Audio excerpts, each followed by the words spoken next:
Fancy lad. Fancy lad. Fancy Podcast fancy lad. Fancy Podcast. Gonna talk to my friends. Gonna share a thought. lad. Gonna have a laugh. That's what I thought. Fancy lad. The Fancy Fancy Lad lad. Podcast. Fancy lad. Fancy lad lad. Podcast. Yeah. And we are back. Oh, yes, we are. And boy, does it feel good. Oh, God, I never get sick of hearing it. Mm-hmm. I never get sick of hearing it. No. I mean, Nor should you. you like hearing yourself say it. That's what I'm saying. I like Right. hearing myself talk. Mhm. So I when never, you listen to the podcast, which is occasionally. right, and also happening right now, you're hearing it. We do have headphones on for the listeners at home.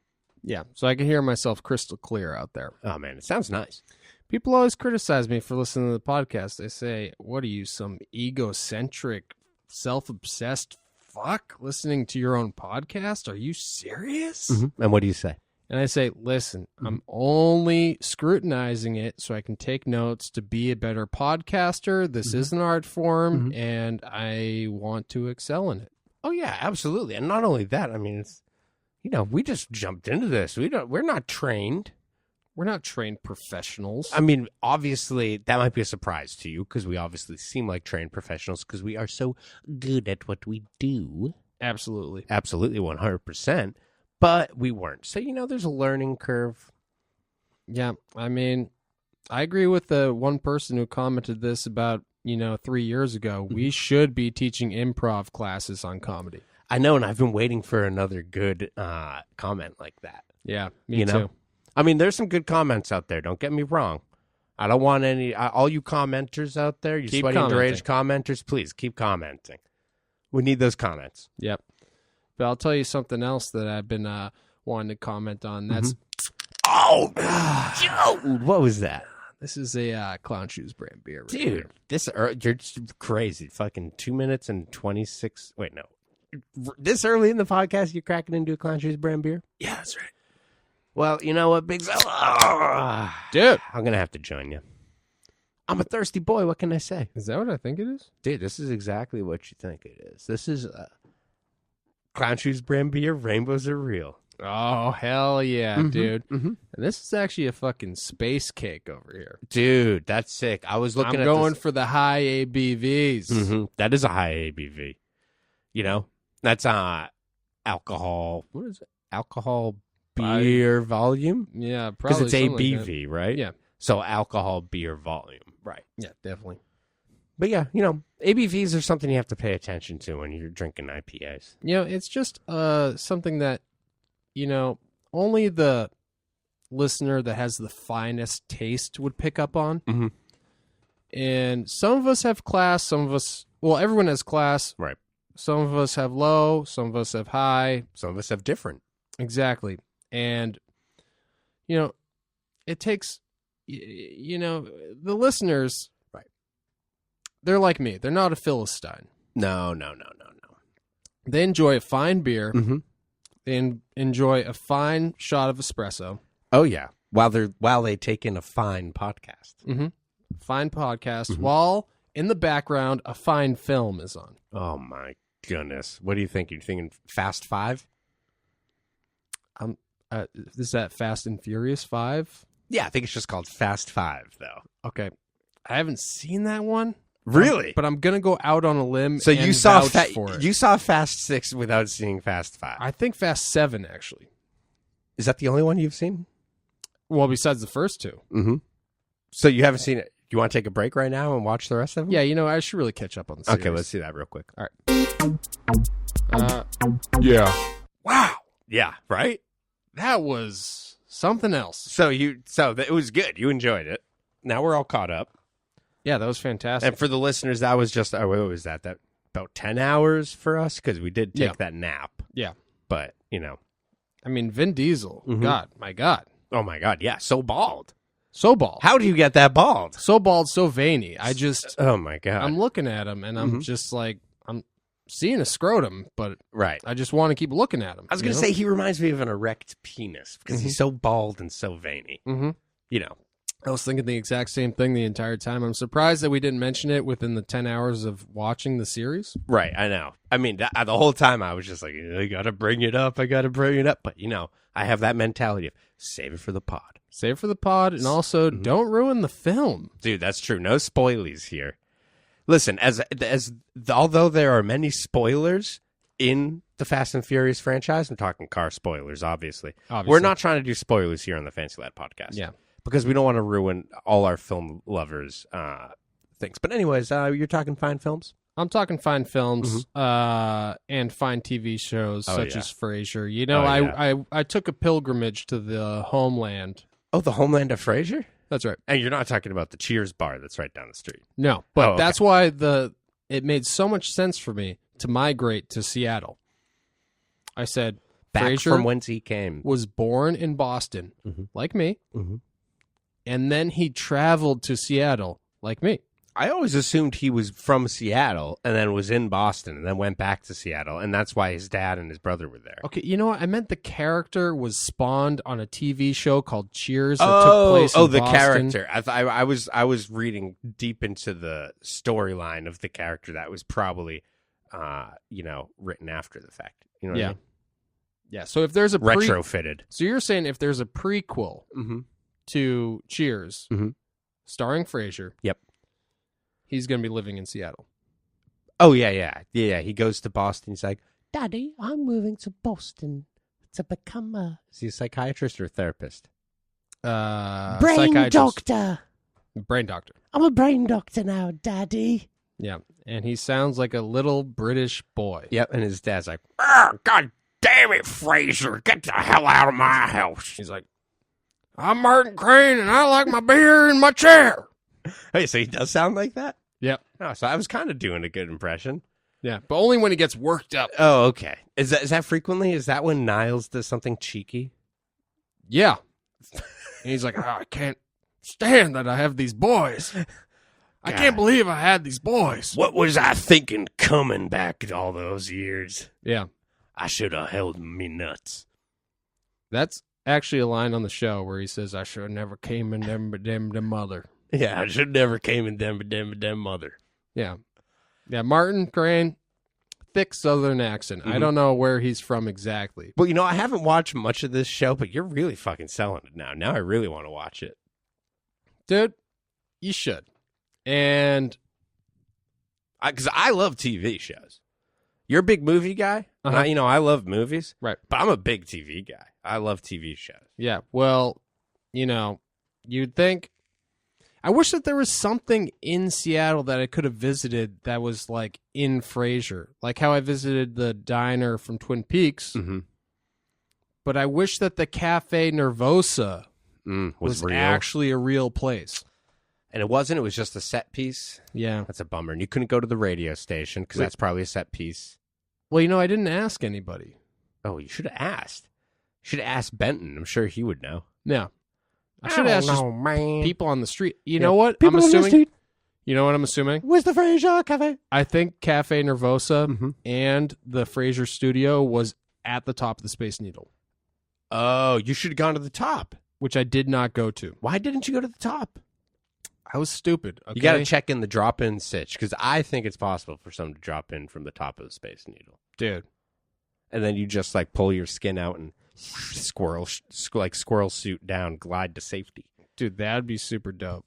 I know, dude. That's what I'm fucking saying. That's what I've been saying this whole goddamn time. That's why I wanted to do the podcast. Imagine if Frasier and Twin Peaks had a crossover. Yeah. I mean, it says, John Lennon said it best. What do you say? Imagine if there was a Frasier and Twin Peaks crossover. It's easy if you try. Yeah. I'm thinking Netflix could foot the bill. Man. It's possible. Oh, yeah. Dude, it'd be so good.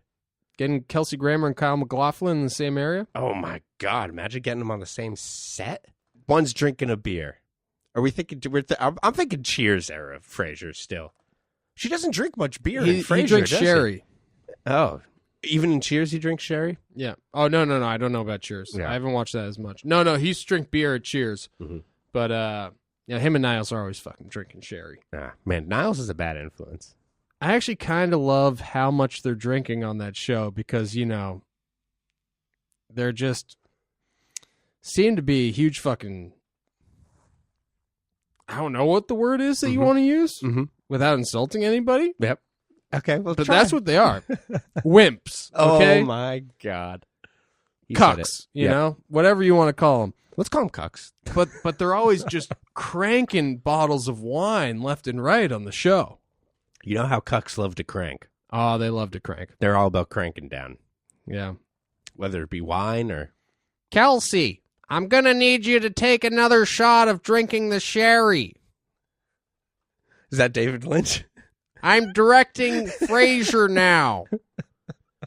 Please refrain from insulting Bulldog. He's now going to be one of the main characters. Oh, man, that's pretty good. Thank you. That was very good. Now, I heard this story. I don't know if this is true or not, but I heard this years ago. That what's the actor that plays Niles' name? He's got 3 names, I feel like. David Hyde Pierce? Yeah, David Hyde Pierce. The way he got the part as Niles on there is like they were doing a Frasier spinoff, or spinoff from Cheers, Frasier. Yep.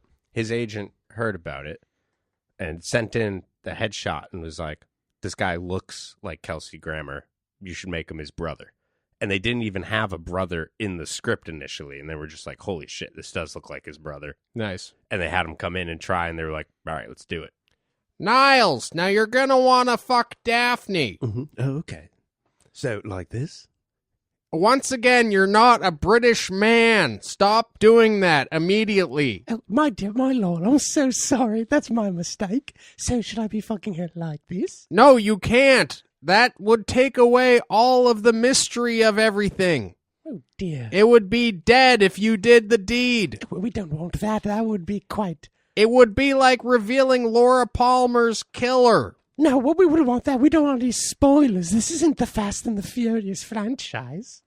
Exactly. And my point being is that it never will be. Right. No. And despite the fact that we both love films, Yep. You're much more of a film lover. As I said, I'm more of a TV guy, blah, It's blah, true. blah. Fun fact about Tom, he's watched the TV show Lost over 10 times. Yep, that's true. That's actually true. I know, which is incredible, and I defy any other listener out there to match that Lost watchability. Hey, I've watched a lot of things a lot of times, though. It's not just Lost. Which makes it even more impressive. But that's a great one to rewatch, Yeah. But anyhow, let's not get into rewatching Lost or rewatching The I Wire or know, rewatching you Arrested know, Development which, The Wire takes place in Baltimore. Oh, absolutely. I want to. What's a show that takes place in San Francisco? The city of brotherly love. I mean, one that comes to mind immediately would be a little show called Full House. That's right. Yeah, that is right. That is exactly correct. Wow. You know what? It's like San Francisco and Bob Saget. Oh, my God. Go hand in hand. And the Olsen twins. Oh, boy. It's just, there's so many great actors that, have acted in a setting of San Francisco. I want to talk to somebody who's an actor who has lived in San Francisco, That's a really good idea. It would be sick, though, if we could find an actor who's lived in San Francisco that also skateboards. That's true, because, there's a large skateboard culture in San Francisco. Is there? Yeah, actually, the Thrasher headquarters are located there. Really? Deluxe What? Distribution is No located out of way. San Francisco. No way. And they call it the sister city of Boston. Really? Mm-hmm. That's Fun weird. fact. That is cute. It's So, probably because it's not built on a grid like the rest of California. Yeah. It's got those dumb streets like Boston. Yeah, so I think maybe we should try to find a guest that would just embody the whole spirit of the city, you know? So you're thinking of guests for the podcast? Yeah. For this episode? For this episode, because I'm sick of not having a guest. Honestly, I didn't want to say anything, but I'm pretty fucking sick of it, too. Yeah.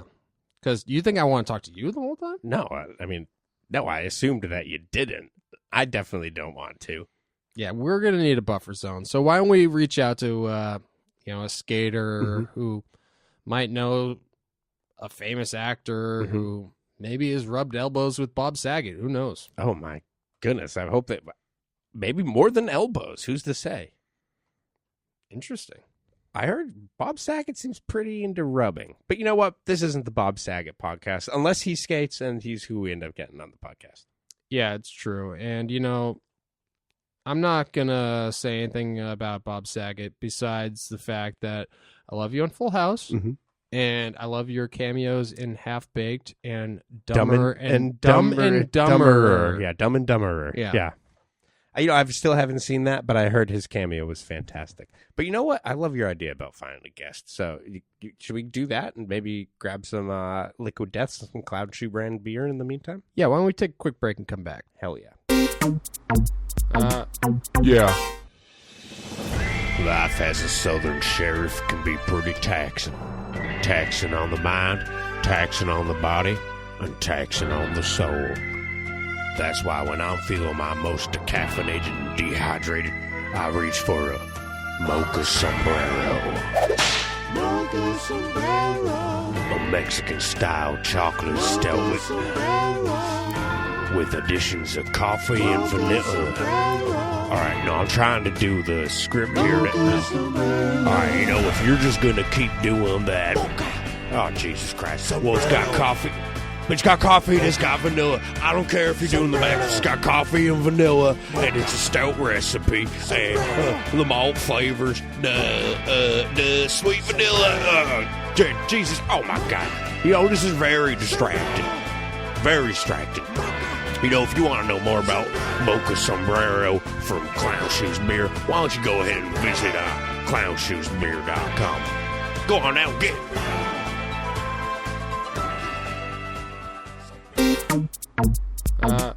Yeah. And we are back. Oh, baby, we are back. And that was a good break. Fantastic break. One of those breaks you dream about. And I've been dreaming so much about breaks lately, Bigzo. Makes me just want... Oh, yeah. Dude, what was that? Crack into one of these Clown Shoes brand beers. Oh, so that's a Clown Shoes brand beer. Oh, yeah. Absolutely. That's delicious. Because I have right here, this is a Liquid Death. Oh, fantastic. I am back in Tom's PBR. Bigzo, what are you drinking?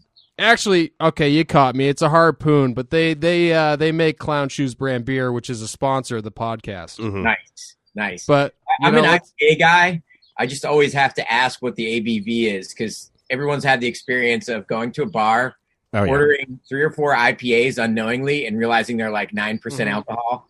Those are tough, man. Well, this one's 6% like with hammered. 42 IBUs. 42. Wow.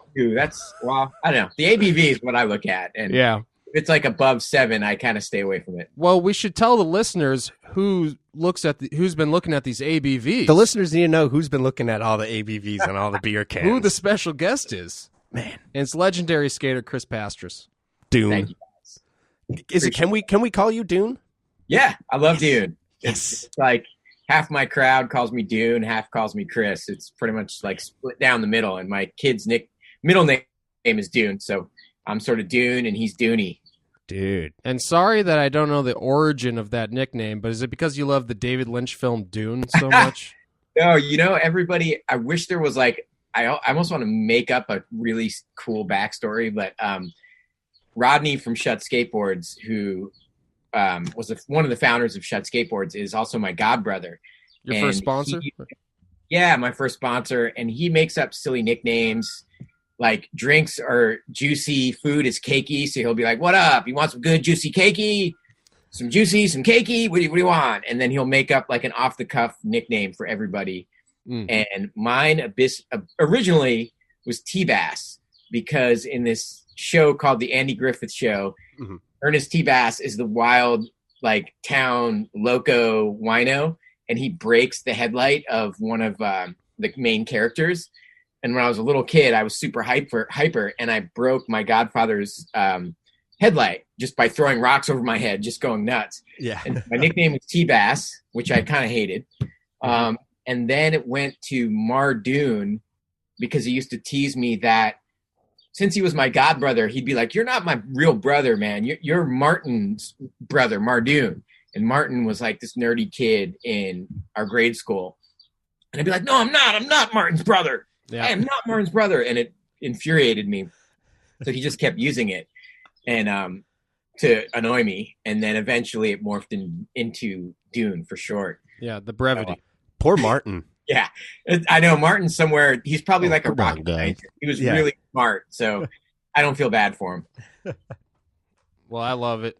I was just in Washington, actually. I was skating at a skate park, and a guy pulls up, and he's like, yo, yeah, I used to skate. I'm actually from New Jersey. He's like, you guys ever hear of Quim Cardona? And I was like, yeah. Yeah. He sent me a friend trick for one of my videos that I made, and I was like, have you ever heard of Chris Pastras? Have you ever heard of Mike Vallely? And what, his and he answer? did. He Oh, did, okay. actually. Yeah, he's like, yeah, I'm from New Jersey. And he's Yeah. like, Yeah. okay, all right, so we both pass. Yeah, Right. Mike V's like our Springsteen. He's like, you have to know Mike V. I know. I mean, I'm sort of he's ancillary. I'm on the outskirts. Springsteen arguably is also your Springsteen. Oh, thanks. You know? I wish, dude, that guy blows my mind. Like his energy level and just how he carries it year after year and album after album. It's like kind of like Dylan. You're like, dude, you're in your 80s. Like, how are you making amazing music still? It's yeah. When I we can- went to New I can only Jersey, hope to be that cool into my 60s, 70s, and 80s. Yeah, we're waiting for the invite to get on to Bruce Springsteen and President Obama's podcast, but I don't know. I keep refreshing my inbox. It hasn't happened. Oh, is that happening? Oh, yeah, that's a real Show is it? podcast. Wow. They- Like the regular show or one interview? No, several. I think like a mini series, like several episodes. It's called Renegades. That's beautiful. Or yeah, Renegades Born in the USA. Yeah. I thought they reached out to you because they really want that cross promotion to get the word out there. They wanted me to do a theme song for it. yeah. Yeah, that's what That's it was. Well, that's Man, great. Right on. So you guys are based, you said, what area? New England or where? Yeah, Boston. Okay. Boston, Massachusetts, which Yep. is New England. in New England. Yeah. So you were close when you thought that we were from England. Yeah. Well, yeah, that was a brain fart. I think it was that Riders video part. I don't know why. Well, I'm saying it's New England, so Yeah, it is, right? Close enough. next best thing. I mean, a lot of the skate spots in England look pretty similar to ones in the East Coast as well. You know, Yeah. a lot of cobblestone, a lot of brick. A lot of rugged terrain, the A lot of snow shi- in the background. We can just call them shitty spots. It's okay. Did you film with Mike V for Rubbish Heap at all though? I was did. curious I did. because you yeah, live it's by the weird same story. area, right? I wasn't. Yeah, Mike was an old buddy of mine through Rodney from Shut, and they were hanging out a couple years before I became friends with Mike. And Mike was filming for Rubbish Heap, and I was like on Flow for World. And basically, the way I found out I was actually on the team was when the video came out and my name was on the cover. I was like, "Oh, holy shit! What? Like, wow! I guess I'm on World." Yeah, crazy. Because I was just on Flow, and I guess the footage worked. You know, the Banks footage with the tail grab over the wall, and me and Mike double slappies clips or whatever. And then by the time I got to California that summer, Spike brought me out filming a handful of times. But we literally would film like 3-4 sessions for video parts back then. Like there was no build up. It wasn't like you're like, oh man, I really need a backside Smith grind, and now I really need a crooked grind. I was like, let's just point the camera at these guys, and we'll have a video in a week. Yeah. Did Spike Jones film 100% of that video? I think he actually did. Yeah, he was hired by Rocco. Didn't really have any other gigs. This is pre Spike Jones movie career. Yeah. Basically, whatever you got with Spike was what was in the video, if it was any good. And him and Jeremy Klein edited it. So I was amazed I got any clips at all because I know how critical Jeremy is or was. I always knew. Yeah. But he didn't really have anything to do with he didn't film any of Two World Industries Men, did he? You know what? Spike did film Two World Industries Men actually as well. The whole thing. And that was even more encapsulated. It was just like 3 days with me, 3 days with Randy, something outrageous like that. Like it was so short. Did he film all the footage inside the fast food restaurants asking people? That was all. Yeah, that was me and him riffing. Like that was funny. That one dude at the looks really pissed. He's like, I have no idea what you're talking about. And we were just, we had no ideas there was no ideas for the titling, no ideas for the concept or any of that. And I was sort of always a thinker, and I was like, I was like, why don't we just ask random people if they know who we are? Because they're obviously not going to know. Right. And we'll get a couple off the cuff answers. And then the crayon drawings of the names, that was me and Spike, in Rocco's living room. Like, what should we do for titles? How about a crayon drawing? And and Spike filmed that whole thing. But again, it was like I said, like 3 sessions with me, 3 sessions with Randy Colvin. It was nothing like filming for videos today. Right. Like, what you got that week or that day was pretty much your video part. Like, you notice it with the old Santa Cruz videos and stuff. It's like, it was just that day. Oh yeah. It's all just the same sessions, Yeah.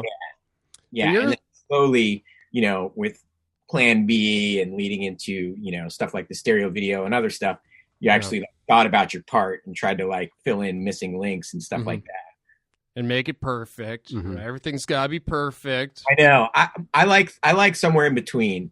I still like the off the cuff. Like when we did Way Out East, we tried to make it like organic and pretty much just a couple road trips we took. Like, we went to England, New York, and then we had a Japan section that didn't make it in the video, but I wanted it to just be the boys skating. It was like a week or 2 of our lives, and that was it. Yeah, I like it too because it shows a little more of the creative process. I like it when the painting has a little bit of the rawness of the canvas on it too. Yeah, because I mean, let's face it, almost anybody could sit and do a super technical trick given they have 3,000 tries. Like, give me 600 tries, I'll be back next week. I'd rather see watching somebody like Ishad locally when I run into him at the skate park. It's like he's a walking video part. Like he showed up at this like prefab park that I was skating a lot, and I just he literally just got out of the car, stepped on the skate park. I was like, he made like a couple tricks in a row, and I was just like, hey man, let me turn on the phone and follow you. And he did like a 2 to 3 minute line that was just flawless. Like it was insane. And he just like didn't fall once. It would have been like 2 contest runs. Yeah. And I like when that's shown. I don't like the bullshit. Like if it took you 300 tries, I don't really want to see it. You know. Yeah. What's the point of that? Hawk doing a 720 ollie for the or whatever, 720 or a 540 ollie, and you haven't done it in 20 years, or there's some interesting backstory to it. I don't really want to see something like Jimmy Wilkins is the perfect vert dude. It's like, just turn the fucking camera on. Yeah. Like it's stylish. It's great to watch. But it's also nice when there's a banger tossed in there, though. It's like Ethan Fowler's part in the visual sound where it's like, it's like cruising around. And he does like the steezy back tail shove, but then that like huge rocket kickflip over the gap and like tray bomb comes out of nowhere. And you're like, whoa! Those were literally first try. Really? Damn. Yeah. The tray flip was legendary. I think he ollied it, and then the first kickflip, boom. And Ethan's style was just like, I'm going to leave it. I was stoked on it. I liked how it was imperfect, because everybody was getting so self-conscious. I liked it. It was a rocket, personally. Yeah. And then the 360 flip, it was all Ethan's stuff in the stereo videos was like within 5 tries. Like he didn't really, it wasn't like he like pumped himself up like, I'm going to backlip a 25 stair. It was just Ethan being Ethan, and that was sort of the magic of stereo. And like, he was our Chet Baker, so to speak. You know what I mean? He was the main like dude that you could say, okay, that's how it's supposed to look. Yeah. Right. Because, the company to me was all based on, style rather than tricks. But, it seems like that sort of off the cuff, spontaneous jazz, Exactly. approach. I mean, it always seemed like a smart brand. You know what I mean? It's like, ooh, these guys they're like intellectuals. Is it the same? Is it the same thing? Would you say a visual sound? You probably have mentioned it before, but like the same thing that, Goldfish with like Girl coming out of like Plan B and all the crazy tech tricks of the 90s, you just focus just solely on the style. But, I've always said, it's a perfect name for the company too, because I've always said skateboarding, it's performative art, just like music. For sure. It was funny. Jason, it was his birthday on Sunday, and he retold the story of Rudy Johnson calling him like 15 years after the first stereo video and being like, Jason, man, I didn't really understand what you guys were going for with the first, when I first saw this video. I didn't, to be honest with you, I didn't really appreciate it. But now that I'm like an adult, I watched it and I was blown away. Like, it's so creative and it's so raw and it's so cool that I just want to tell you that I love that video.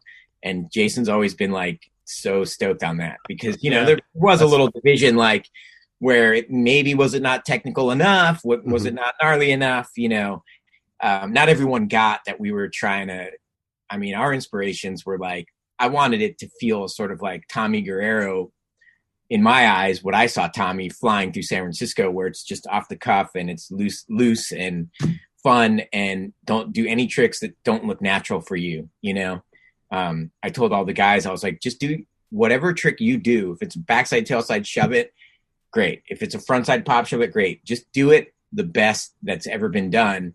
And we're good. We can do 1,000,000 pop shove it. We can do 1,000,000 basic kickflips. But if they're like the best basic kickflip ever, this video is going to come out amazing, you know? So, yeah, I was encouraging people not to like go out of their comfort zone because that was seeming to be where skateboarding was heading. Right. And I was just like, if you don't look comfortable doing a switch crooked grind, don't fucking do it. You know, do it if it's like the longest one you've ever seen and you look like you're having fun and you're confident. I mean, I just think it's groundbreaking just how genre defying it was, you know? Thanks, just man. because it doesn't have, I mean, it obviously it does. It looks at the time would look like no other video that was coming out. Even the film with the cuts to the still photography. Yeah. And you know, I mean, I think one of the biggest compliments like I get or have gotten over the years is like, and it just happened to me recently with the dude that helps me out with the web store. His brother was a huge Stereo fan and said like, yeah, Stereo's one of the main reasons I pursued art and went to like art school or went to film school. And he's actually like a really successful artist locally in LA. And to hear that compliment, for me, it's like way deeper and more meaningful than someone saying like, dude, you've got the best pop shove-its. Yeah. Mm-hmm. You know, well, like, I mean, thanks. But I to hear that it touched somebody intellectually and then made them think like, oh, skateboarding is art. You know, maybe I should pursue painting or maybe I should pursue film. Like Greg Hunt, for instance, getting his first like licks, you know, making tin can folklore and then going on to be like, yeah, that's Stereo's why I picked up a camera. To me, that's like the biggest compliment in the world. So, right. I mean, you guys like definitely like were like the first ones to like really lean into like skateboarding as an art form. You know what I mean? It's like, hey, like this is what it is. You know what I mean? I got to credit Mark Gonzalez with that. And we just became an extension of that. Jason and I both lived with Mark at different times and got influenced heavily by him. And how could you not? It was just like the perfect stew because my dad was a jazz musician, college professor / like played jazz. And I grew up with him at the piano and a jug of wine, just like, you know, playing Monk and Mingus songs. And it was like a part of my fabric, but I'd sort of denied it when I was younger because who likes, like, if your dad likes Led Zeppelin, you're like, no, I like the Doors. I don't like Led Zeppelin. Right. You know what I mean? Like you automatically like go the other way of what your parents like. And so I always thought my dad liked cool shit. Yeah. I mean, we came together on it once I was mature enough to understand the music and respect what I was listening to, which was like by the time I was about like 18, then I was like, okay, man, this is fucking cool. Like I got a cool dad. He plays music. It's awesome. And I would love to hear him play. But you know, when you're 3 years old, you're just like, let's go play basketball or baseball. I don't know what this just sounds like a bunch of crazy chords, you know? Or for sure. I didn't identify with it, but I came around right as we launched Blue and Stereo. And, you know, then Mark obviously like using jazz in his part in Video Days was an influence, and Mark just playing like a lot of blues and jazz when Jason and I were at his house. And then I also watched a bunch of jazz documentaries like Mingus, Monk, Miles, and they use a lot of that still photography in early jazz documentaries where it's like, you know, the trumpeter's shot and then he poses freeze frame and then it goes back to moving. So I got that whole concept from just watching jazz documentaries, and that's what I wanted a visual sound to look like. Yeah, the aesthetic of the whole thing, the film with the film footage with like the skate sound very low, and I mean even the title being on a typewriter, you could tell it's very much in love with the old world. Thanks, man. Thank you. I appreciate that. It was funny, man, because like people would see us shooting some of it and be like rolling their eyes, like, why the fuck is Carl Shipman doing a bunch of portraits in the forest? You know, like, yeah, it was sort of high concept slightly. So people didn't get it until it was like packaged, and they're like, oh, okay. Now I understand why there was tons of black and white portraits in the office for no reason. Yeah, it's tough to even experiment like that because people always have such a narrow mind. It's just like, why are you guys filming in the woods? What people don't typically have a concept for a video unless they're and if they do, it usually doesn't expand beyond like everyone's intro is gonna be this claymation thing or whatever. You know what I mean? Not to call out extremely sorry, but I flip skateboards, right? But we are calling them but out. we are calling them out. But yeah, to have an actual. Yeah, obviously that would be weird as shit if I saw you filming that in the woods. Be like, what the fuck is going on? Yeah, it was crazy, man. We had the premiere at the Deluxe store, and yeah, huge props to Flip. It's just such a different vibe that it's like apples to oranges. You know what I mean? Yeah. But like, we had the premiere at the Deluxe store, and it was sort of like the parting of the Red Sea. Like half the crowd really got it and really dug it, and half the crowd was like, what the fuck, man? Where's the like gnarly slams and like where's like Jake Phelps rolling in and like where's like the gnarliness? Like this is too smooth, or like this is not hard enough. Where's the 20 stair backside lip slide or whatever? And God bless his soul, Jake. I love that dude. But just the whole San Francisco vibe was gnarly, and for sure to come out with something that was like jazzy and smooth. Not everyone got it. Not everyone's backed it. It was about 50-50, which always made me feel good. I know for Jason, it bothered him when people didn't like understand what we were trying to do. Yeah. For me, I was just like, they're never all going to understand. Maybe it was from seeing my dad be a musician, or I don't know what. Watching Rodney Rashad. You can't please everybody. Inherently, people are going to dig it or not. You know what I mean? And you can't win everybody over. It's like when people have a hard time, like they want everyone to like them. It's like you don't want anyone to dislike you, but when you think about it, it's like there are plenty of people that you don't really like. You know what I mean? Yeah. It's like you can't, and that's okay. Yeah, you just got to deal with it. As you get older, you learn to tolerate them or just respect them for being different. Oh yeah, no, for sure. But you're just like, fuck that. I don't like that. I would love if Nigel Houston came out now and had some scooter footage in his part. Like, was that Greg Hunt who had was riding around on a scooter? Cart? Yeah, that was Tin Can Folklore. Oh no, not the shopping cart. The actual scooter. There's scooter footage. Yeah, he did. You're right. I totally forgot about that. Yeah, it's funny. I didn't even make the connection between modern day scooters and that because it was so long ago. Right, because it was an old fashioned scooter. Those are fun. I like the interlude songs too. It kind of reminds me of maybe it influenced subconsciously Baker to always use that one Lou Reed song. Mm-hmm. And actually, you had a Lou Reed song in your that's right there right. in Rubbish Heap. Walk on the side, Two World Industries, man. Yeah, but his was the Street Hassle song that they keep repeating in the Baker video. Okay. And it's like I like that repetition in between the parts of the same song. What was that song? I'm just curious. That was those were old vinyl that I picked up from like the 30s. And I want to say, I don't know if it wasn't Benny Goodman, but it basically there's like if things are more than 50 years old, it becomes what do you call domain? it? Like public domain. Yeah. So once the artist is down, a bunch of like records from the 30s to use there, so we didn't have to get rights.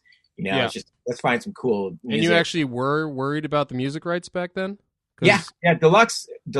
Yeah, we got the full rights for Visual Sound and Tin Can. We made most music in Tin Can. Yeah, they had gotten into some trouble for the Spitfire video. I think it was like the first ones, the VHS with like the ladies, like there was like strippers blowing fire or whatever. Mm-hmm. And there was some legal trouble with that, those photos, and also I think one of the songs.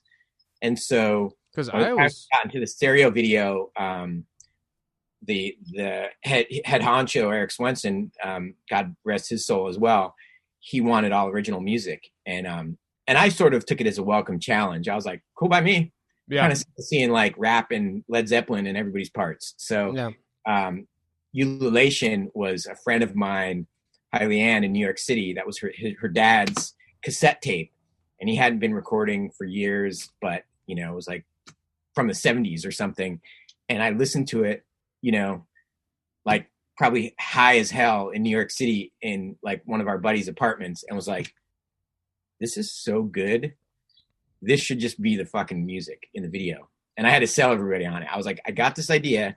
We're just going to use this one album, Ululation. We got the rights, and, you know, we got him, you know, him to sign off. And we just picked the song that fit Shipman or Ethan or myself. And then we did the bucket drumming. Actually, I was the only person to not have a Ululation song. I think I had the bucket drumming, and which was something else that I was like, I love that. I know this is going to seem batshit crazy. The field recording of the street artist there. Yeah, I want this kid to be my music. And everyone was like, how? What? It's not a song. I'm like, it doesn't matter. And then the second half of my part is Tommy Guerrero. You said it's a beat, bro. Your kids are going to love it. I don't know, man. I just was like, I liked being out on a limb, I guess, you know? I mean, I always thought that, that was just a great concept for a video, because when I first watched it, I heard that the concept was that every skater would make the music and skate to their own parts. I don't think that's exactly, like you said, not true, but because Ethan Fowler's playing the drums with Dave Carney, and some other dude doing the Wizard of Oz cover. Yeah, that was Sean Young. Yeah, that's awesome. Spitfire, Anti-Heroes, Sean Young. Yeah, and that was just by the time we got to Tin Can Folklore, which is crazy. Like, time is such a trip, because like the time between Tin Can Folklore and a visual sound seems like 5 years. Right. It was like a year and a half. Like, Tin Can Folklore was 95, maybe early 96, and a visual sound was 94. So it was like a quick turnaround on that. And Jason had moved on. He'd gotten the part in Mallrats. We couldn't get any footage of him. So I came up with the idea of using his footage from him being a kid.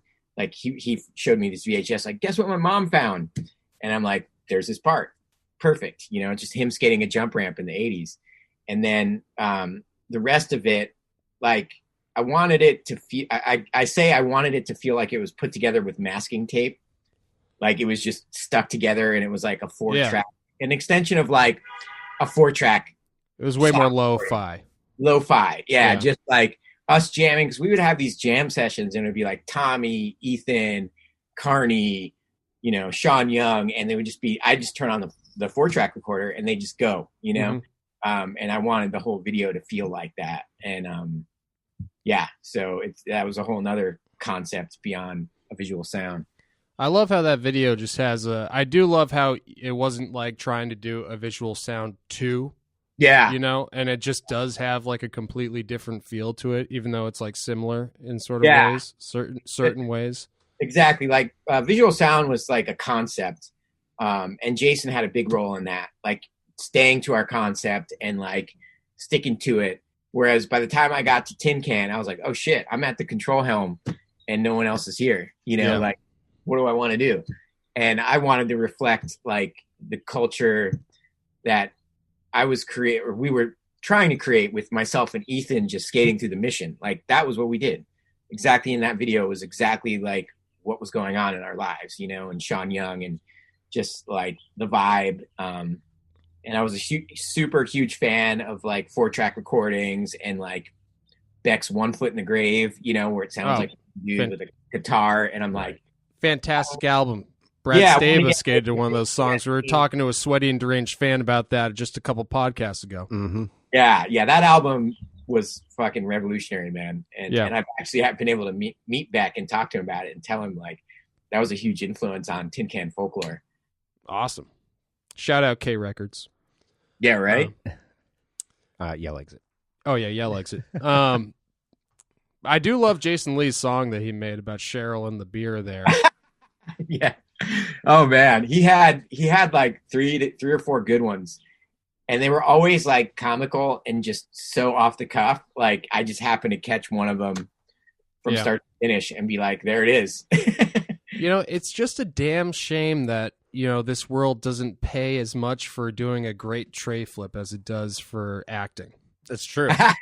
I know, right? Yeah, I know, man. He has my favorite fakie trays, I will say. His fakie trays are... Oh. Jason's skating again. I think he just, he's, acting like he got so deep into it so quick that I think it just took over his world for a while. But, he's one of those people that like... I mean, I can't blame less him. Push, the more he'll get into it. Like, he's not somebody that wants to be forced to skate, Right. He's somebody that just wants to wind up. His kid's out front skating, and he jumps on with his slippers and does a 360 flip, and then you wind up skating a manual pad up the street. Like, that's Jason's version of skating, Yeah. He doesn't want the pressure of showing up at a skate park and, like, impressing everyone, which I respect, Well, I love skate actors because, I consider myself and Tom, a couple of them here. And I consider you a skate actor. I mean, like I was telling you with the messages, the first time I ever saw you was in Thrasher Hitting the Streets as Rupert Safkin. Yeah, that's funny. That's funny. Skate reporter. Did you think I was actually a skater, or did you think I was just some kooky dude? I was so young, I definitely thought you were some kooky dude. You sold it. And but for years, I would always quote, use the centrifugal force to elevate your board. Yeah. I was like, centrifugal force. I was like, wow, this guy sounds like a genius. Yeah, this guy knows what he's talking about. Bryce Knights wanted me to do something for a Thrasher video. And I mean, it's a little foggy, but I remember being like, what can I do that's like different and off the cuff? And first came the costume. And then I was like, dude, I just got to go full bore into this kooky guy, because it was right around the time of the X Games, and X Games had come to San Francisco, and I'd done like an interview for like the San Francisco Chronicle was interviewing all of us, and they maybe used like one line of what I actually said, but it was just the idea that there was these kooky journalists being like, San Francisco is on fire and people are hitting the streets. Like when X Games hit San Francisco, there was all these like weird journalists at the contest. And it was sort of my mock of what was happening in skateboarding. I was like, oh, wow, these dudes that are like sportscasters in plaid suits are trying to figure out who Tommy Guerrero is. Just making the worst puns possible. So, yeah. He's a really nerdy dude. And Bryce just started cracking up. Like, there's the one scene where I pick up a phone, and I'm like, I sense the urgency, Jim, whatever. I will get right on it. And I had this guy, a public phone was just ringing. And I was like, I just go in the character, I pick up the phone as Rupert and had the guy convinced. He's like, so can you get Brenda to send me the paperwork immediately? I'm like, I'll get right on it. Whatever. Yep. We'll be right. Okay, done. Boom. And the guy probably thought like, wow, that was Jim. He's handling my paperwork or whatever. Yeah. But it was really just me. So that's what I'm saying. Fine acting Bryce skills. Was cracking up. So, like, the fact that Bryce was like losing his shit, I was like, okay, this is kind of working. Like, what's fun with this? And it reminds me of your other character there. Kind of similar character. Is it Neville Zanzibar? Yeah. Kind of a similar one. He's more of an athlete though than a reporter, but still both from a different time. Yeah, the definitely 70s era. The era I grew up in. And drinking the bottles of PBR. We had a bottle of PBR today. Oh, yeah, that's true. We did have some bottles of PBR. Neville, I just pictured as this. It's funny because my friend's dad was named Neville, and he was a super hothead. And like, I kind of mirrored the character after this my friend's hot-headed dad, Neville. So, and then Rupert Safkin. Rupert came out of nowhere, and there was his first kid. This kid in my elementary school named with the last name Safkin, and I always thought it was like such an odd last name that it stuck in my head. So there were actual names in my vortex that I was like, I'm gonna take this and run with it. Well, I loved it. Like I said, it was one of the first videos I saw, so who knows what kind of influence it had on me subconsciously. Look what you did. Exactly. Oh yeah, But hopefully I can't. it influence people having fun. And I know at the time Thrasher videos were like super gnarly, and then we did that one, and they did Donut Duty, and they got to kind of like loosen a little bit more fun, which I thought was great. Yeah, but I can't believe that Spike Jonze didn't see that and reach back out to you and say, I got this movie being John Malkovich. Mm-hmm. I want you to be one of the lead roles. You know? Oh man, How come he hasn't casted you or Jason Lee or, you know? I did do a bit role in a movie produced by Kevin Smith called Drawing Flies. I'm sure it's somewhere on the internet. I haven't heard of that I one. was pretty bad, but I was trying to act, and yeah, I just I was comfortable where I was. Like, I didn't want things to change at that time in 95, 96. Like, I was like, I'm completely content being a skateboarder and running Stereo. I had no desire to flip the switch and become an actor at that point, so yeah. I Well, just stuck to the guns. you could have been on My Name is Earl, though. Could have just been a cashier or something, or just anything, just popped up. No, I mean, now, Jason's like writing some stuff and like producing some stuff behind the scenes. So, who knows? Maybe one of these days I'll end up doing some kind of bit part or acting. But yeah. I will say, I do got to say, I loved My Name is Earl. And it was one of the things I loved. It was like, dude, fucking Jason Lee got a show. Fuck yeah, And I was like, damn.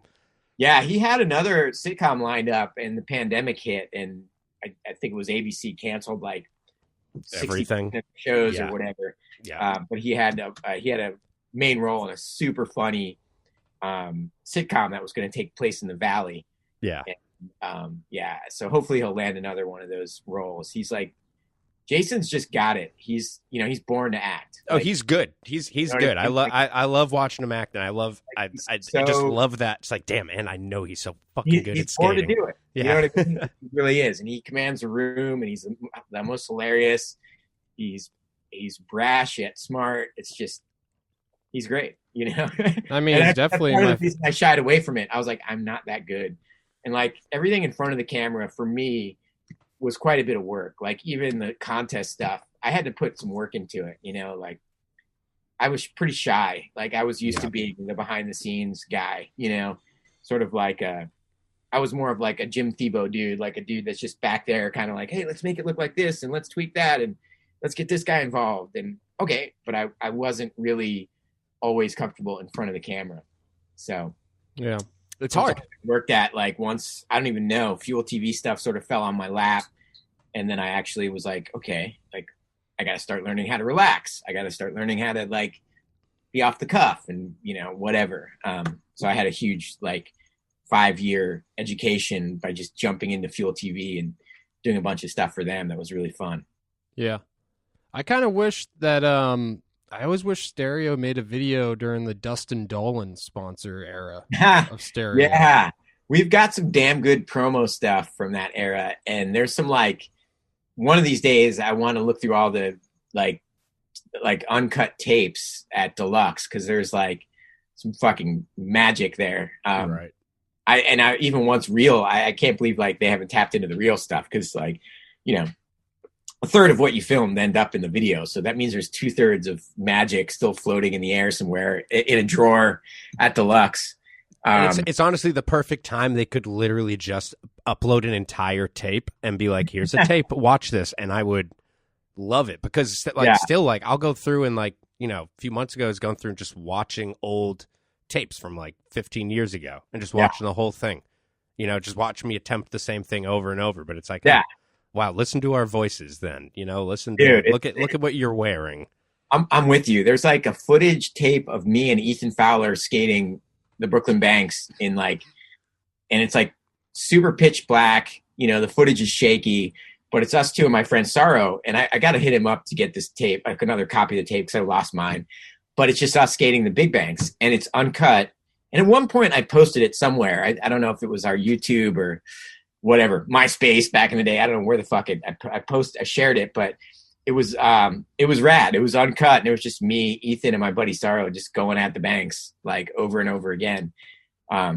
but that's the only. I haven't seen any of the uncut deluxe tapes. They're still in the master vault up there in San Francisco. Yeah, but it's sick because occasionally you'll see stuff and be like, dude, I was fucking sick. I don't remember that. Yeah. Why wasn't that in anything? You know, we should bring this up to Thibaut. I think he'd back this unearthing the old tapes. I'll text him. Yeah, I'll text Jim. Just remind me his number right now on the podcast. The least busy guy in skateboarding. Yeah, hey, he's a fan of the podcast, so maybe we should see if he wants to come on. Hi, Jim. Absolutely. I love you. He seems like a rad dude. I try to talk. I met him once.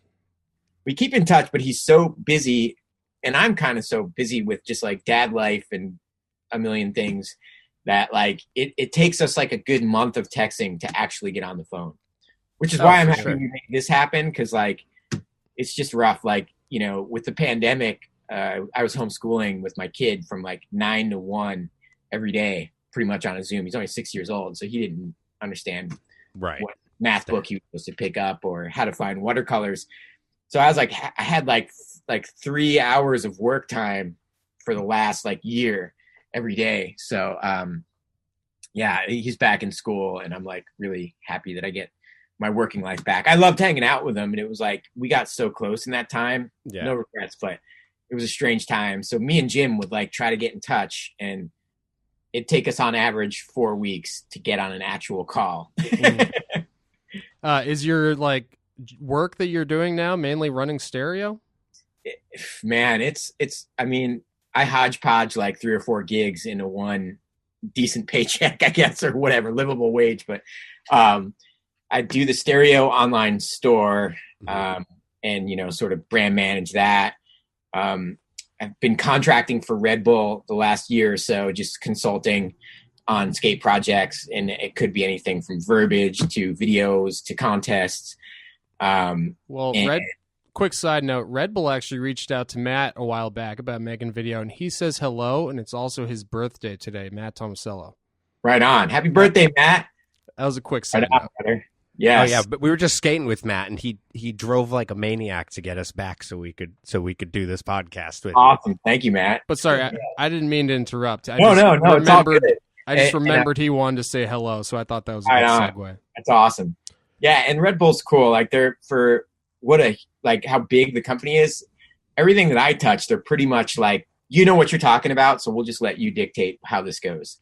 So that they've been really fun to work for, and we've done some really cool stuff.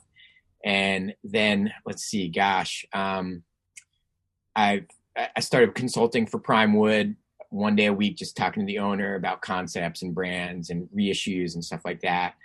And then I just recently, like, it's like barely official, but of all things, Gotcha Clothing is relaunching.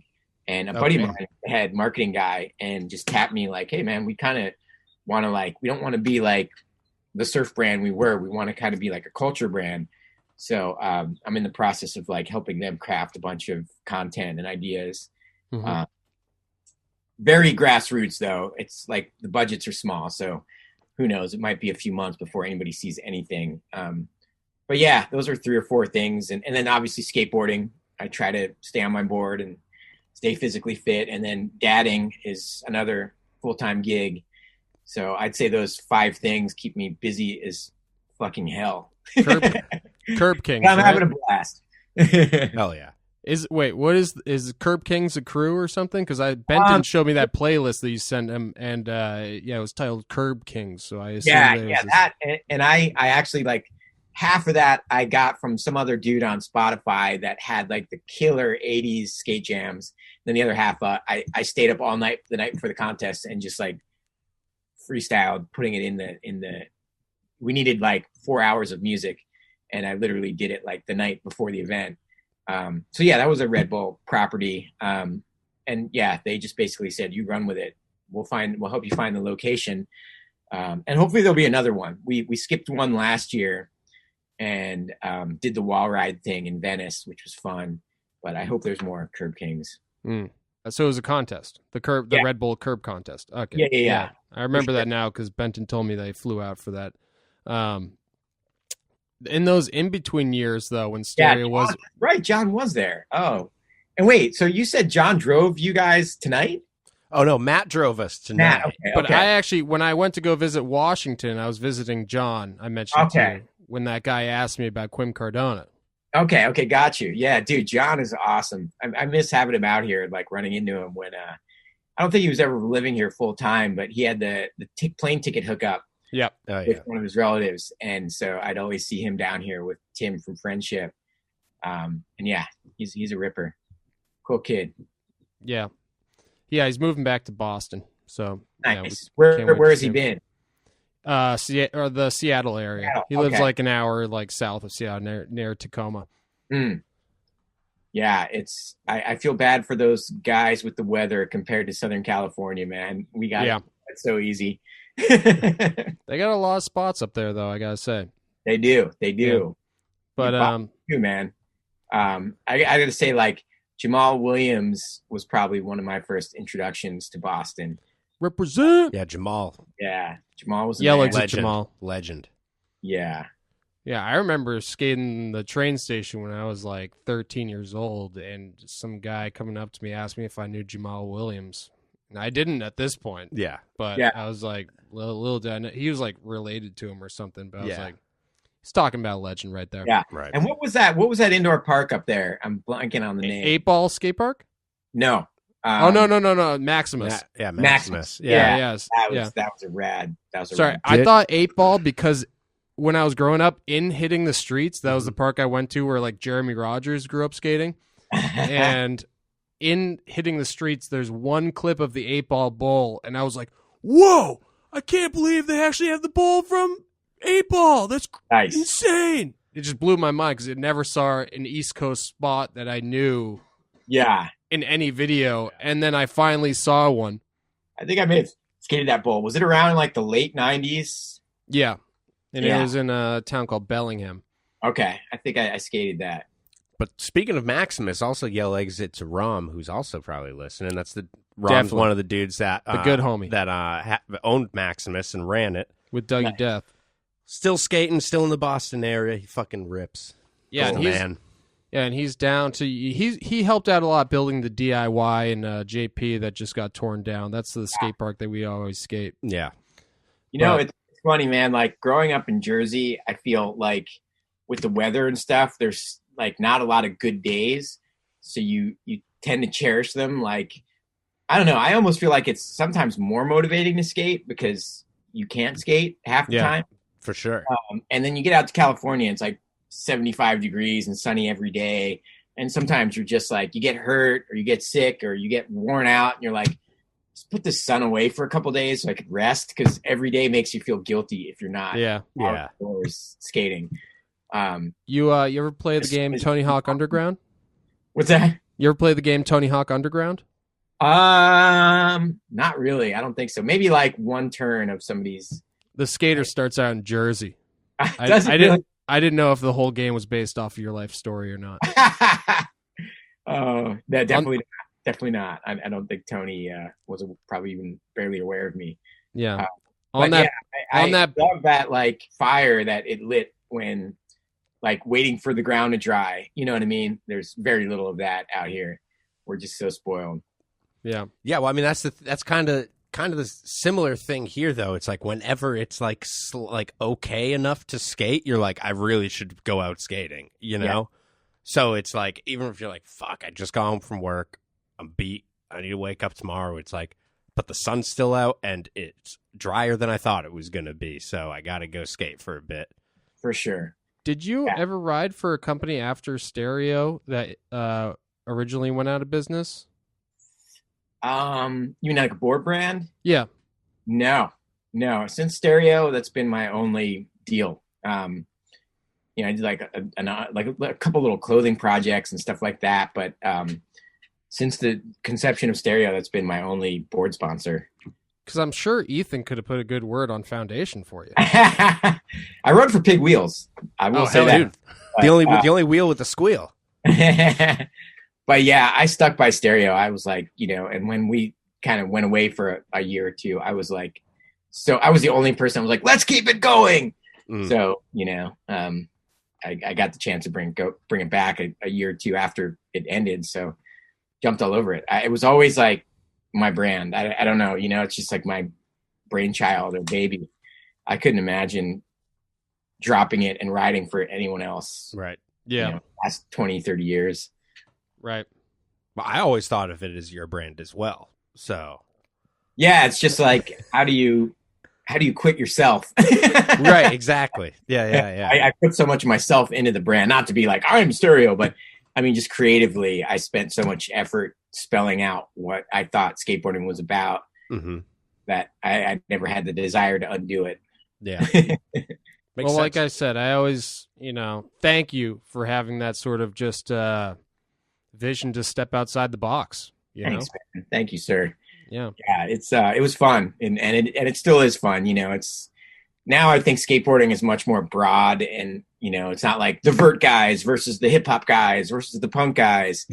I think everybody kind of respects each other more, and it's more like a collective. It was very secular in the 90s, and it was skating was so small, but it really felt good to make an impact. And I don't know, I say that the idea was like in the air, like it was just there, it was just waiting for somebody to do it.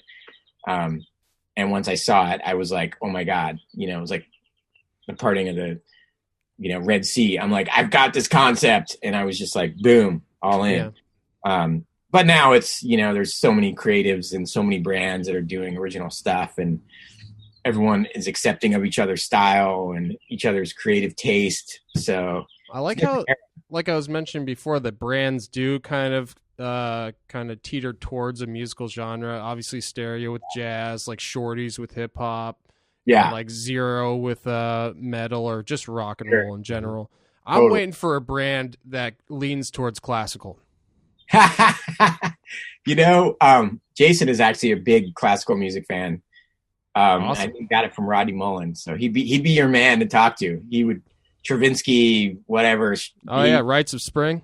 Yeah, love it. And he'd be all over it. He'd be like jumping at the. I'll have to talk to him about some classical. You should just send me his number. I'll text him about Mussorgsky. Classical music knowledge, but Jason has some. A good decent amount. Yeah, because Rodney skates to the classical. I guess it's classical. It's just violin, I think, in Rubbish Heap. Yeah. I think Jason picked it up in part from touring with Rodney back in the late 80s, early 90s. I love it. Well, you're going to have to tell Jason that we said hello. I will. Yeah, I did. I saw him just Sunday. It was his 51st birthday. So, and we had a blast. We all spent Monday just recovering because we stayed up way too late and reminisced about everything under the sun. 55 is the new 30, though. I know, right? 51, rather, yeah. It's trippy. Like, you look at, like, Lance and Cab and these guys, and even Tony. I mean, Tony's exactly. a year younger, but they're going hard, man. I pray I can go as hard as them when I hit my 50s. Yeah. I always thought that I would need to learn transition to skate when I was older, but I think I could just stick to skating curbs. Yeah. Curbs is one of those things. Like, for me, my knees need to be in a lot better shape to skate transition. I love skating transition, and it's sort of like another thing that's second nature, and you can definitely do into your whatever age, 50s if you want. But it just jumping out. I never wore pads. So jumping out of shit on like 7-8 foot cement transitions just started hurting way too bad. And I ran out of time. I used to do a lot of physical therapy all the time and like cross training stuff, like just because I knew I had a meniscus tear in my right knee. And ever since then, I just got the bug and knew what to do to stay fit, but right, stay on top of it. It's like so much of my energy went off myself and onto him that I just didn't have the time, so curbs kind of were like my answer to only having like 45 minutes to skate. And at first I was really self-conscious about posting anything. I was like, oh, here I am at Home Depot again. People are going to be like, Dune, what the hell? I didn't think people would like the footage. I was just doing it. And I literally only had 45 minutes at a time. So I'd be like, okay, I could like, and my buddy Steve Sires would be like, come to Orange County, let's skate the Combi. And I'd be like, dude, I have 2 hours if I'm lucky. Yeah. I don't want to spend an hour and 15 minutes of it in the car. I want to skate, you know? I mean, I'm the same way with like when I have like a day off or, you know, time after work, because my schedule is all over the place. So I usually just have one day off and then work another 5 or whatever, you know? But it's like a lot of times, like, don't really want to go too far. I don't want to spend time trying to go to spots and maybe getting kicked out or whatever when I know I can get like a solid like 6 hours in like 3 different parking lots. You know what I mean? Exactly. Yeah. So, and I found that like there was not a million, but hundreds, if not thousands of guys like me and you out there, Tom, that were just like, I was waiting for this. Like, right. I was waiting for somebody to skate curbs and post it like, rad. You know, I'm like 51 and I have 3 kids and I have a 45-minute break before like leaving work to get home, you know, like all these people came out of the woodwork that were just like, thank you. This is cool. Cause it's the only thing I have time to do. Yeah, exactly. And I mean, and it's fucking fun. Curbs are sick. People like relatable content. Yeah, absolutely. Why wouldn't you want relatable content? Yeah, you know? It's like when you're our age and you see somebody do like a nollie flip, crooked grind, nollie flip out, you're like, that's really rad. Yeah. But I would never do that, ever. Right. Yeah. Well, I mean, even like growing up, like I think we were talking about this with Duffel, but like growing up, like when I saw videos, like a lot of like the blueprint videos or like the landscape videos and stuff, their terrain is a lot more familiar to like, or like similar to our terrain. And it's a lot more relatable than watching videos where people are just skating 15 stairs, like, you know, handrails or whatever, just like at like tons of spots that like I've never seen anything like that in person, you know? Yeah. It's like, this is what we have. We have a shitty 3-stair with like a really like fucked up out ledge, and that's what you got. Yeah.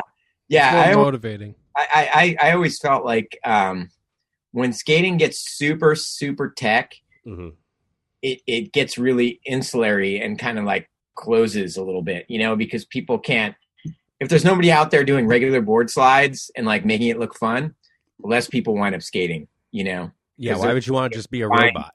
There's only a refined group of people that are actually like, I want to take on a nollie flip, crooked grind, nollie flip out, you know, there's like, you know, and it's like 1/5 of the people who are like, I want to bomb a hill and do a board slide, you know? And especially when you get to our age, I mean, you know, you can't knock the kids. They're always going to push the limits. But once you hit like 30 and you get a regular job, you know, you're like, wow, I don't have 5 hours to learn one trick anymore. Yeah.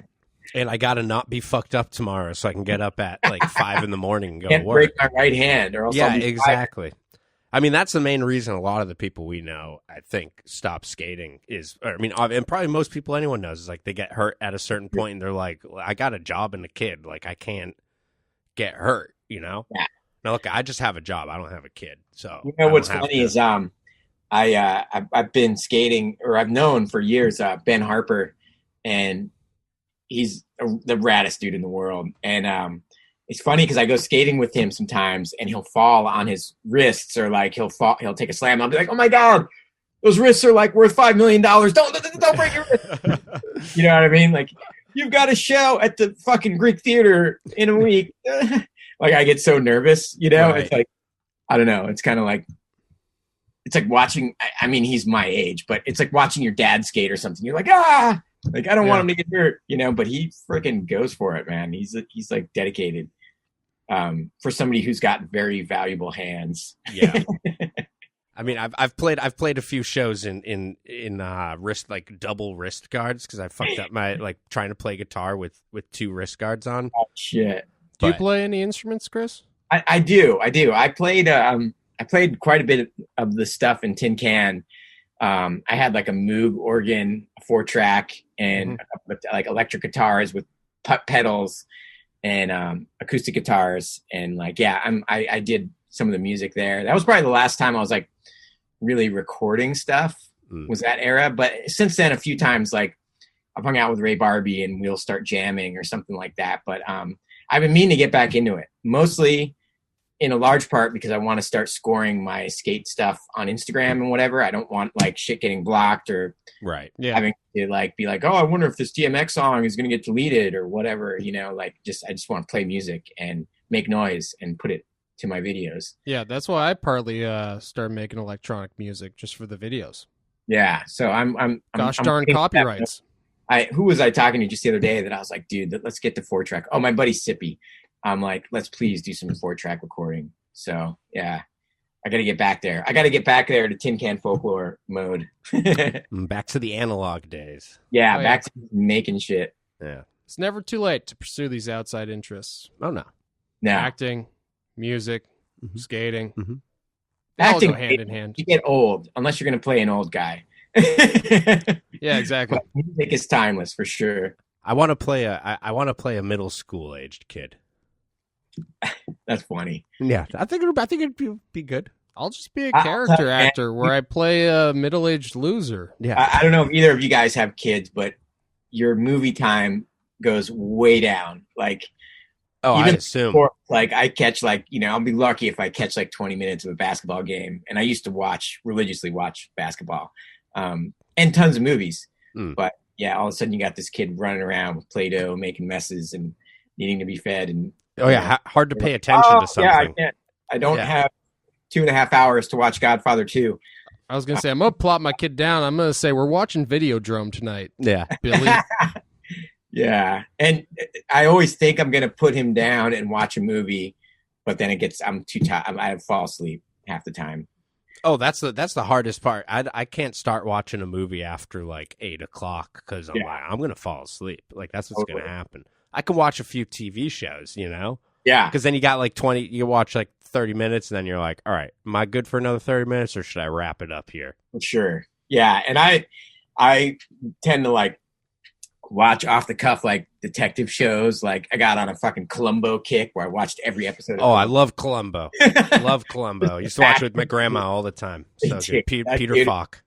Yeah. And then I got on a Perot, Agatha Christie's Perot kick. Damn. Now I've been watching The Mentalist, which is kind of cheesy but funny detective shows. Oh, I've seen that. But yeah, because I don't know if I'm trying to go to sleep and I watch skating, I can't sleep. I'll just start thinking about I won't sleep. I'll get up. I'll start thinking about skating.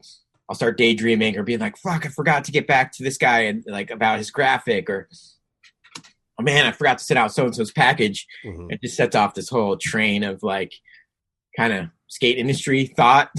Right. So, I always watch just oddball. Well, it's good to put shit on you don't have to pay attention to, Yeah. It's low impact. I like to put on stuff like The Simpsons or Fresh Prince or Boy Meets World, shit that I've seen so many times that it's just you can fall asleep and you're kind of still watching it just because you're hearing it. You know what I mean? Totally.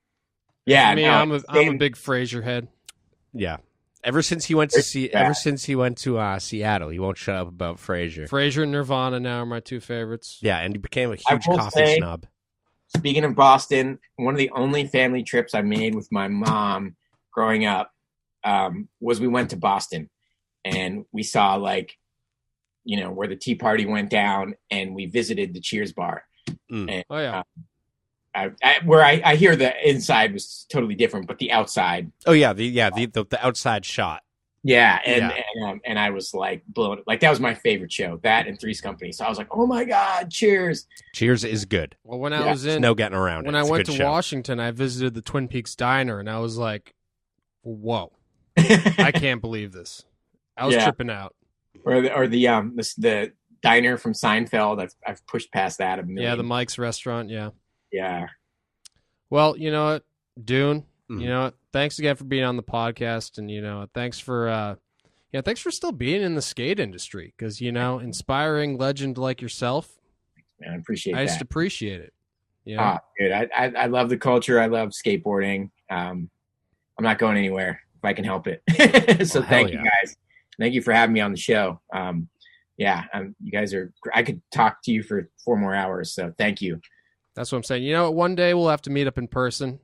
Definitely. And continue Hopefully the conversation. John Bent will be there. We'll be skating some curbs. He's moving back to Boston if you want to roll through. There'll be Modelos involved. Oh yeah. Yes. That's what I was waiting for. We'll bring you some Clown Shoes brand beer as well because they make plenty of IPAs that are 9% alcohol, and I know you love those. Nice. And I'm going to send you guys Modelo Michelada. So please, dude, your address. All right. Hell it's yeah. It's 3% alcohol, so it's you can drink them all day long, and they're the best thing ever. Send away. And we'll send you a Fancy Lad podcast T-shirt that you can wear while you film a trick and post it on your Instagram. I will for sure. Super down.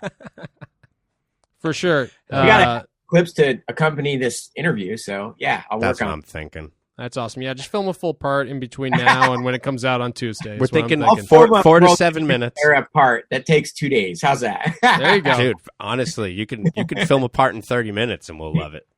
All You right. still live in the San Francisco area? No. It's funny because people think I do just by default, but I'm in LA, and I actually have like a bunch of like 2 patios that are very small, but some makeshift skate obstacles to skate. Like I've got like 2 curbs, parking blocks I dragged here, a little tight Neil Blender style quarter pipe, little wedge ramp. So yeah, half the time I skate, I just walk outside my front door. Dude, have you seen that company Front Rock? Yeah. I actually talked to those guys, Kyle Berard, about coming and pouring cement. It just hasn't happened. Well, honestly, if they're listening, they should be doing that pro bono because the world just needs you to be able to skate more. Thanks, you know. Man. Well, to plug, Keen Ramps has been sending me some obstacles, and what's the other one? It's God, I'm totally blanking on the flat bar company. Has been sending me a bunch of flat bars. So I've seen Element flat footage. bar? No, I've seen footage of the ones you're talking about. Yeah, the slappy bars. So those are fucking fun. And I'm like right outside my door. So thank you for Keen Ramps. And here, I'll tell you right now, Blunt Steel. Blunt Steel. Yeah, they sent me a couple like weird, funky flat bars that are like slappy bars essentially. So Dude. I've got like a little mini skate paradise. There's like no runway. You jump on your board and do the trick, but it's That's here. how I usually do it anyways. Yeah. You know? Oh, that's good for all the sweaty Cool. and deranged listeners out there. They can go to Keen Ramps or what was the other one? Blunt Rails? Blunt Steel. Yeah. Blunt Steel. That's a good name. Blunt Steel. Stuff. And it's like, it's cool because I try to commit to like, yeah, I'll skate with you on Thursday at 4:00, but like just in the concept of my work schedule and my kid, I can't honestly tell you if I'm going to make it until 3:45. I don't like making plans either. It's too Like much. You don't know. You never know when the homies are going to call and be like, "Yo, this is happening exactly. now." Hit me with a deadline, or kid will get a homework assignment or whatever. And so I shy away. I'm like, I'm the dude that texts everybody like, "Hey, it's 3:15. I'll be in Home Depot at 3:45 if anyone can skate." Right. It's the only way to do it sometimes. Yeah. Well, I'll be sure to hit you up when I go to LA. I got a friend out there, Matt King, Yellow Exit Matt King of Squirted. Nice. And I guess. Well, thank you guys. And dude, I'm a then. fan of the brand. I looked it all up and started following, and I love the fun, free spirit and the creativity behind Fancy Lads. So good job, guys. I'm a fan as well. Thank you. Also breaks the norm, you know? Definitely does. It definitely does. Norm, also from Cheers. And I love when someone brings me out of that standard headspace, and you guys definitely do that with your brand. So thank you. Fuck yeah. Thank you, Dune. Namaste. Ooh, All right, brothers. Well, hey, if you ever want to do a part 2, part 3, I'm like the Godfather. I'll be right here. Oh, dude. Well, you know we're going to be coming back then. Got a lot of questions, you know. We might even do a prequel at some point. I'm down. We love Ethan Fowler here too. Oh, yeah. So if you could wrangle him into as like kind of a dual one, you know, he's like a god on the East Coast. I wish, man. Ethan's like, I think he's in Iowa. Weird. He is talk about underground. He's underground. Elusive character. I mean, was he? I mean, I heard that he was like doing like a bunch of like psychedelics while he filmed those parts for Stereo. Is that true? Yeah, that was more Mike Dare. Mike Dare was a psychedelics guy and did it well. Like, I mean, he would take a mushroom or whatever he would do, drop a hit of acid, and fucking just blow your mind. Like, do insane tricks in the world. Ethan, not so much. He was more of a drinker back then. And I always thought that Ethan kind of had a similar style to Jason Lee, actually, when I was growing up. He did, yeah, and he was a big Jay Lee fan. When I met Ethan, he was like a kid. He was like probably the first time I seen him skate. He was like 14, but he had these freaking man calves, and just this insane pop. Like we used to skate Las Feliz School, and that bank tip, and Ethan showed up one day with Jerry Fowler, and so he's on Toy Machine. Like, it's the two Fowlers. Yeah. But Ethan blew my mind. I was like, I'm gonna freaking watch this kid, and he was on Toy Machine briefly. Yeah, and we somehow finagled him to ride for Stereo at Munster, Germany in like 92, 93, much to Ed's dismay. I'm sorry, Ed. We totally did. But it was a good run. Yeah. Hell yeah. Jerry Fowler lives down the street. It's true. Jerry Fowler lives in Boston here. Yeah, he lives like 2 blocks away, actually, like 3 blocks. Said hello. If I bump into him, I will. I've lived here for 8 years. I've never seen the dude. He used to frequent the burrito place that one of our team riders used to work at, called the Purple Cactus. Oh, right. Yeah. Always been fairly soft-spoken, but always a ripper. Yeah. You remember when that dog tried to do that backside air before you did the backside air in Visual Center? Yes. Tennis court banks. Yeah. Berkeley. Yeah. That was awesome. Luke, man. That I watched the footage back and was like, oh my God, this is unbelievable. Like, how did that happen? 1 in a million. It was not we didn't even know the dog. It was just, it was just there. So I love it. Spontaneous jazz. Magic. That's what I'm saying. Yeah, no, it's amazing. Magically how, jazzed. Exactly. Like things just gel together if you're putting in the work, I think. Oh yeah. And last thing I want to say, Matt Rodriguez with his shoes flying off. Did he not tie his shoes at all? What's the deal with that clip? Dude, Matt's trucks, like him and Daywan, like don't even use bushings. They're so I remember. Okay, so he's on the loosey goosey. So shoes loose, trucks loose, just everything loose. Yeah, I mean, I'm a pretty loose trucks guy myself, but I use bushings, so like you're not a madman. Guys, like Matt's trucks are just like. I remember he jiggles them in the on video. Yeah, I forget which one, right in front of the camera, and I was like, "That's crazy." Yeah, and you would think that Daywan would skate like super tight trucks, but they're like the loosest trucks in the biz. It's pretty nuts. Makes him that much more special. Yeah, he just has insane balance and power. Power. Yeah, that's control right there. Crazy. Well, that's all I wanted to say for now. I guess until next time, keep listening to Prince. Mm-hmm. Keep listening to Tom Waits. Mm-hmm. Devo. Sir, Bigzo and Tom. It's been a pleasure. I definitely will. I'm huge fans of both those musicians. I'm surprised I'm not wearing a Prince shirt because I usually do. Yeah, we were kind of hoping you would be, but we can save it for next time. That's fine. I actually have a clothing sponsor now, so I get to wear nice gotcha shirts. Well, honestly, if you were wearing a Prince shirt, this might just be taken down anyways, for copyright infringement. That's true. Dude, yeah, Prince's group is very aggressive. That's true. Oh, I can't blame him. I mean, I've tried posting a few Prince songs to my videos. Oh, why? That's about a week. Yeah, why even try? The trick is live. You can get, if you can. Oh, yeah, live, or also you could change the speed a little bit. Yes. And or change the pitch. Pitch it down a little bit. That's a little hack. Yeah. The algorithm doesn't pick it up. I mean, there's no way that like Welcome to Hell that came out the same year got rights to like Pink Floyd and Misfits and everything. Yeah, but like Tom Yeddo probably hadn't run into any issues, right? That was before all the apps or the like algorithms that pick up on the chords of a song. For sure. I met one of the guys that was working on it in Portland years back, like in the 90s, and he was like, he was explaining to me how he's going to like encode graphics and music, and his company was to find it like so that you would be called out for using a certain logo or a certain music, a certain chord progression. Mm-hmm. And I was like, wow, that's really interesting. And like towards the end of the conversation, I was like, you are the enemy. Yeah. For sure. Yeah, for sure. I'm like, I guess there goes us using Led Zeppelin or, Prince. Right. But I get it. Yeah. Because it's probably just as hard to make money off music as it is skateboarding. So I kind of get it, Hats off. Yeah, totally. I mean, the thing that they live off of now is performing. So I feel bad for all the musicians who had their legs cut out from under them the last year. Right. And, hope live music makes a comeback because I think people make peanuts off recordings most times. Oh, for sure. Yeah, no, it's all about that tour money, baby. Yeah, baby. For sure. And Except for us. We are not touring anywhere, and no one is paying to see us skate curbs. yeah. And you know, if you ever make any new music, I'd love to hear it.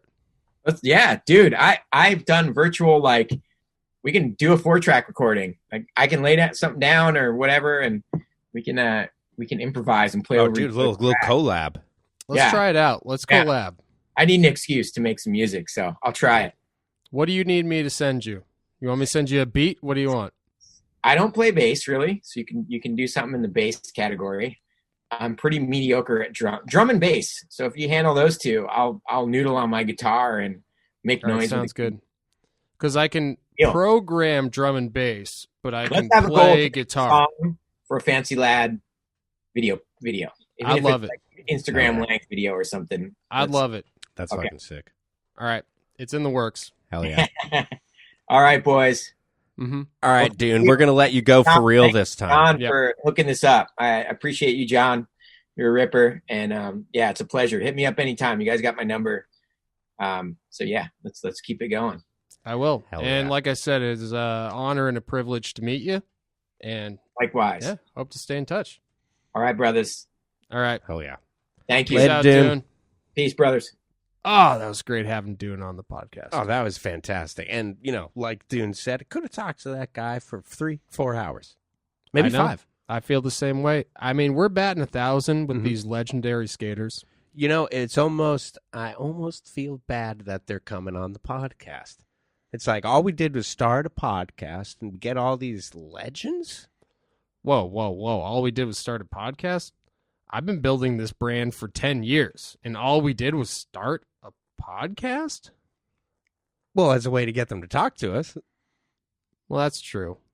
But, if we had just started a podcast, there's no way we'd have gotten any of them. No way. No. But, it reinforces what we're doing as individuals of knowing that we are all cut from the same cloth. And what a fine cloth it is. High thread count. Like that? Ooh, and what a fine cloth it is. High thread count. I agree. And I couldn't agree more is the thing. And I feel bad for all those suckers out there who aren't cut from the same cloth. Those idiots. God, you're so stupid. Your cloth is so coarse and uncomfortable. Yeah, it's not like our silky, smooth cloth we got over here. Dude, our cloth over here is like very similar to a pair of Manscaped brand boxers. Super silky. Oh, yeah.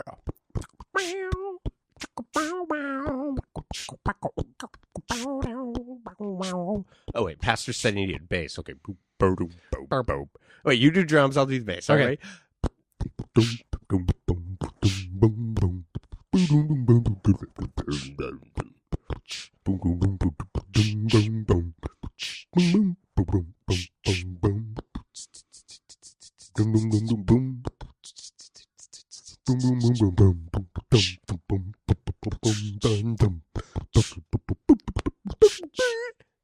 All right, so Dune, let's hear you make a song out of that. Yeah, let's see what you got, man.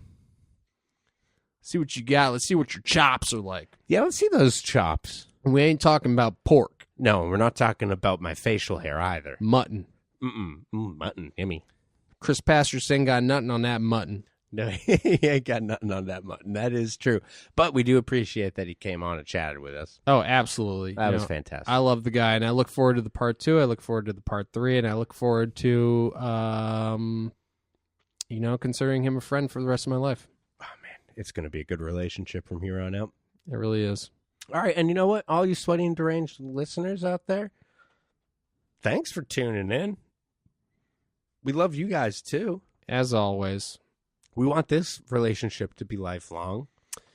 And, if you want to help out the Fancy Lad podcast, I would suggest checking in on the Fancy Lad Instagram and clicking the link in bio to the GoFundMe for a new van. Now, I know what you're thinking. Right. Why should I donate to this GoFundMe? Right. That is probably what they're thinking. For a new van. And I'll tell you why. Because if you donate $50, you'll automatically be entered into a raffle for the official Fancy Lad van, which is on the site right now for sale for $10,000. Now that's a lot. That is a lot of money. You know. Now, say you don't want the van. Oh God, why would anyone not want it? We'll scrap it and send you the cash. Now that's probably at least $200 right there. At least. That's what I'm saying. I mean, we know there's a catalytic converter in there. Absolutely. So, easy $200. Yeah. Well, and that's great. And also, you don't have to donate $50. If you don't want the van, you donate $50. $49 will do. That's true. $49.50. Anywhere between $49 and $50. It's true. Anyone who donates $49, they get a free T-shirt. Damn, $49 exactly. Yep. I mean, it's kind of like they got a $49 T-shirt. Yeah, but they're also just helping out of the kindness of their own heart. That's true. Actually, you know what? You said it better the first way. Anyone that donates $49 gets a free T-shirt. Exactly. There we go. I'll just cut the rest out. It'll be fine. All right. Well, until next time. Mm-hmm. Tom? Yeah. I mean, Bigzo, you got anything you want to say to the fans? Keep on rocking in a free world. Oh, yeah. There it is. Yeah.